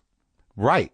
It's interesting. Why? But spending time with other people is going to be weird. Yeah, and also, I don't want anybody touching my shit. You know what I mean? Like, shit? I have my shit. It's my shit. I have my shit the way I like my shit. Don't come in my house and move my shit around. Okay. And so you know what I mean? The materialistic shit. Yeah, but like the stuff that represents the way I like my shit to sit in don't touch my shit. Yeah, and now that you have a smaller space. Yeah, you know where all your shit I'm is. anal. I'm very anal. So my shit is all lined up. There's like 6 plates and 6 cups and 6 bowls. They all match. You know what I mean? Like, I don't want anybody touching my shit. Yeah, that's what that's the wall you've built. That is I have a variety of walls, high and low, some porcelain, some stone. Well, what did you end up like? It's weird. Like, I think it's everyone's fantasy to kind of like, get rid of everything. Mm-hmm. I mean, like, what did you get rid of that you thought you would never get rid of? Oh, God. I mean, like, what did you, like, how this down? So you sold the house? I sold my house. I got rid of all my furniture. But was it freeing? Was it like? It was very freeing. It was very freeing, and I don't miss, and I mean, like, I had one of those hutches that had like all the dishes for like the occasional dishes, the egg cups and the ramekins and, for Thanksgiving. Here's what it represents though. I don't even cook anymore. Like, I used to be a big home chef, and I'd go to a restaurant, eat something, and I'd go home and I'd replicate it at home, and I made bread from scratch and beer from scratch, and I would have parties where I would make ice creams, and I had a garden, and literally, my diet, it consists of nuts and items from the frozen section at Trader Joe's. Right now. Like that, because I don't want to put energy into anything but making stuff, like making art. So, like, I don't even feed myself. Like, last night I had a cut up apple, for dinner. Nah, and I had some nuts. I had a cut up apple and some nuts for dinner. I think, but like the thing that you used to be, or with that life you were living, I mean, I like to cook. I just bought a new house, and it's like, cooking's great. It's self-care. Right. But, like, if you're in that loop of like having people over, yes, exactly. entertaining. Bring over some wine and we'll taste your, but I wasn't lying and I wasn't faking it. That was who I was. No, but I think that it's a good experience. And I enjoyed it. And then one day I just didn't want to cook anymore. I remember once I had people over. It's so funny. Did like a 7-course meal, like fucking risotto and shit. Yeah. You know what I mean? And now I'm just like, you really are 23. Rotting? Yeah, I am living, that is it. You're right. You have, I'm gonna. It's like you had this 25 years and you had a great life, and you're like, I'm gonna pick up where I left off. Where I left off. Yeah. Yeah. And now I'm like drinking in a bar on a Wednesday. You know what I mean? Like, I had to talk about my divorce on the talk, and I remember, like, people were very sweet and supportive, and writing me these messages online, and it was very lovely, and it was very painful. Divorce is agonizing. It's agonizing. I can't get like I'm with somebody that would like to get married, but I just don't want to, I'm not assuming that we'll get divorced, but after a point, you're like, why get married? It's okay to be gun shy because this person doesn't know what it feels like on the other end. It's like, I love you and I understand the impulse for getting married, but I also know what it feels like to put my hand in flames. So I'm not going to do it again, or at least I'm going to take my time. Well, That's normal. but the whole thing is, it's like after a certain age, it's impossible not to be cynical. I mean, I'm sure I'm more cynical than you are. Like you're just, my cynicism is, I have a burgeoning cynicism. It's definitely growing. But maybe look. But you don't even know. The part you haven't even got to yet is like, the next relationship. Right. Right. And going into it, like, how can this last? How can it last? How many heartbreaks do you have in you? Right. How many times can I be huddled on the floor, like, in a pool of my own tears before I just say, fuck this noise, But you haven't had too many I haven't done it yet. Oh boy, I hope you can handle being 23 at your age. I did the one, and the one was fucking agonizing, man. It just, and it took so long, and when you get a divorce, that relationship is a ghost for you forever. I think people think, you get over it. Well, it stops being so painful, but you think about it all the time. You think about it every day. Well, it does. Well, that'll go away. Okay. But it is, I've talked about it before. I don't know how I've talked about it, is that it's always right there. Right. I mean, the heartache, it gets less, and I think humans are built to process heartbreak and grief, and you definitely get through it, and things will happen in your life where you realize, like, that it no longer has power over you. Yeah, sure. To trigger nostalgia or sadness. But there is those years where it's like, it's right there. Oh yeah. And when you talk about it, like, because I got a little screwed in my divorce, I mean, she did the right thing, but like, if I tap into that anger, the process of it, you guys, was it clean? I mean, look, we were together a long time. And so, when a relationship like that ends, everybody is in a lot of pain. Sure. And I think the way that can manifest itself is in somebody wanting stuff to make up for the pain. You know what I mean? So, boy. So you've psychopathologized that. And into something manageable, but I'm comfortable with the idea that the person leaving the relationship, that the person who's not the breadwinner in the relationship feels like they got to leave with something. Well, was it fair? That's all I'm asking. I'm fine with how it turned out. I'm fine with how it turned out. That's good. Yeah. Because so then at least you just have maybe nostalgia, heartache, loneliness, and not fuck them. No. What the fuck is that? No, I don't feel that way. Because look, if I know how much pain I'm in, I can understand that the other person is going to be in at least that much pain and probably more. And also, it's scary to enter the world on your own, no matter who you are. Like to go. God. Yeah. So, but I mean, it's interesting. It's like you've been married twice. I always feel like the first one, you're hopeful. The second one, you feel like, well, this one's going to be the one because I did it the one time and I learned some stuff. Ugh, I was not that thoughtful. No? No, I mean, I had no plan. No, no rationalizations about how this was going to work. The first one was like, maybe this will fix me. Oh, God. The second one was, I'm really in love with this one. I love it. Yeah, this is it. This is it. Love. We're going to live on love. Yeah. And which one was the one that boned you? Number 2 or number? Yeah. Well, you didn't have any money when you married number 1. I didn't. Yeah. That's right. It's always good if you're, go come in for it, leave for it. But like I finally let it go. And it was, what happened with that was, and you don't have this experience, but that you have exes from years ago. And there are certain types of exes that, like, once or twice a year, they just text you and you see your phone, you're like, holy fuck. What the fuck is that person? Why are they fucking texting me? Why are they texting me? Yeah. And then I realized recently, like, that's who I am to my ex-wife. Oh, like, hilarious. Once a year, I would just, shoot an email out thanking her for my sobriety or whatever. Right. She doesn't want fucking No, she don't want to hear from you. Like, she don't want nothing. Right. And I never really thought about it in a selfless way like that. I'm like, I'm that guy. Wow. Because it's interesting when those people are texting you, you're like, I don't want to hear from this person. I don't want this makes me scab picked off. It makes me feel shitty. Like, oh, it's scary. It's weird. It's like, whereas when you do it to her, it's a gesture of generosity. You're feeling something specific, whatever it is, or you're trying to work through. You're on some step where you're like, look, I need to let you know. Yeah, but if you really track it, it's always, fuck you, I'm still here. Fuck you, look at me. I'm fine. I'm doing great. Yeah, whatever it is, it's not genuinely. There's no selflessness Hilarious. to it. Yeah. I don't know. I mean, I feel like if you care about someone, if you ever cared about someone, there's a part of you that always needs to stay connected to them. I know, but even if for them it's an injury and you shouldn't do it, you feel like you need to do it. I think that's true, but that's one of those needs you gotta keep to suck it up. Right, exactly. But then there's a part of you that's like, well, if I don't reach out, maybe they won't know that I still care about them. But they don't want to know that about you. They don't want and what do you really care, or do you just need some? Do you just really need to know that you still have an effect? I don't know. I don't want to be. I don't want to be that person at all. I mean, I might be, but I do not want to be the person who's like, sends an email and then all of a sudden on the other end, like I've started a fire. You've still got some shit coming at you. I'm still very young, Mark. I have plenty of time to make mistakes. No, I know, but I mean, like you're 3 years out, and I think you should probably start making good food for yourself instead of living on my Trader Joe's burritos. But you can it's nice to if you know what you like to eat, to cook for the week. I just don't. Whenever I'm joy cooking, in it? no joy. I find it.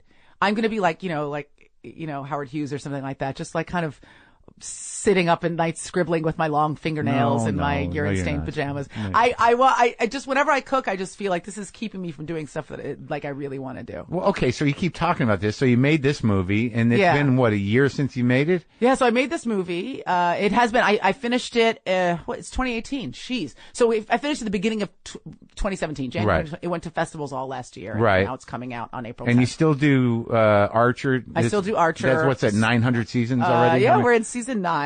People love that. It's coming out Your in April as pivotal role in that. That's not uncreative or a big chore. No, it's not a big chore. It's not burdensome. I love it. I always love that show. Criminal Minds still going. Criminal Minds is still going. We're finishing season 13. I really love doing that show. I like the cast. So you're employed in a way that you're comfortable. In a way that supports my creative life. And you're off the talk. That demand is gone. Yeah, and we're still doing Whose Line Is It Anyway? And that's fun. And where is that on? That's CW, on the CW.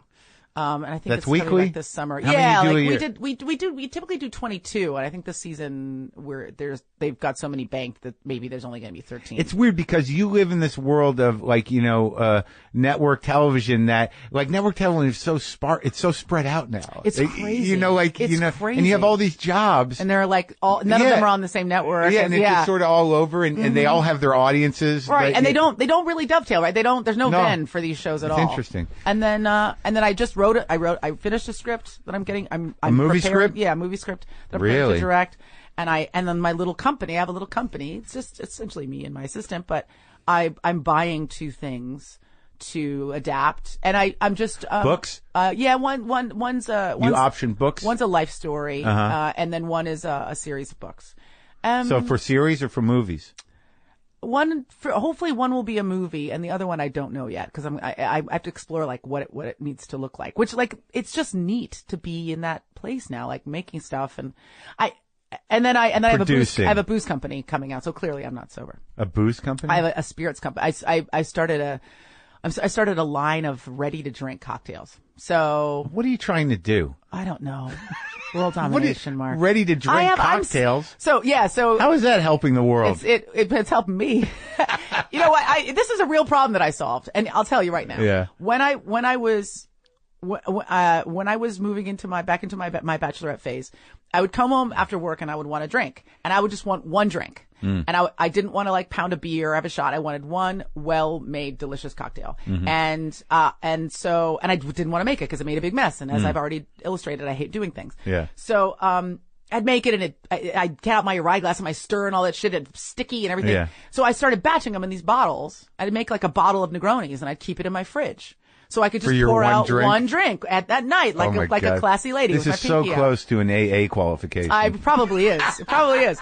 I'm quite comfortable with where I am. Okay, good. And I thought, God, it'd be great if you could buy this in the store. Uh-huh. And so I spent a year formulating these cocktails, and I found a VC partner, and then I started building this company, and it's. When's that going to launch? Summer. And what's it called? It's called Courage and Stone. Courage and Stone. Courage and Stone. Courage and Stone. Yeah. So top shelf. Courage and Stone. And you're using top shelf liquor to. It's a tiny distillery out of Brooklyn, and it's Whole Foods compliant, kosher. Like, it's like not like that bottom shelf sticky crap, like something you would make for yourself if you cared to do so. Sure. Something for people who like to drink alone at home. Yeah. But they want to mix it up a little bit. But they want to keep it classy. Quality they cocktail. Keep it classy. Keep it classy. This is not your mom's box wine. No, this is not your store-bought margarita mix. All right. Okay. But Marc, look, obviously we've worked it out. I have a very compulsive personality. I'm just trying to wield my powers to my own benefit, right? If I'm going to be obsessive and compulsive, I would just like to direct that energy towards making things. Okay. Rather than, pulling out my eyebrows with my fingernails. Okay. Look, I'm happy. I like the new you. You kept your nice clothes and stuff though, right? You can still function in the world. Yeah, I mean, I actually. You wear sweats. I always wear sweats. Yeah. I only like dress. when you go for a meeting, for your production company to pitch a show to a network, you still got. I still kind of wear sweats. No, come on. Right? Yeah, I find all that dressing up to be infernally boring. I do it for the red carpet. You're turning your back on all of it. I do it for the red carpet, but like in my life, I just want to be like in sweatpants, and I'm sure I'm insane. I should ask my therapist. You are not insane. No, I think it's exciting. I'm surprised that you're in this place. You know what it is? It's good. I'm happy for you. I'm done trying to impress people. That is part of it. Do you believe you really? Well, in this, okay, Marc. I just don't want to move through the world always worrying about whether I'm impressing people. Yeah. So and I think that when you're in your 20s and 30s especially, you're so anxious. Am I dressed correctly? Do I smell okay? Sure. Are people going to like me? Sure. Are they impressed by me? And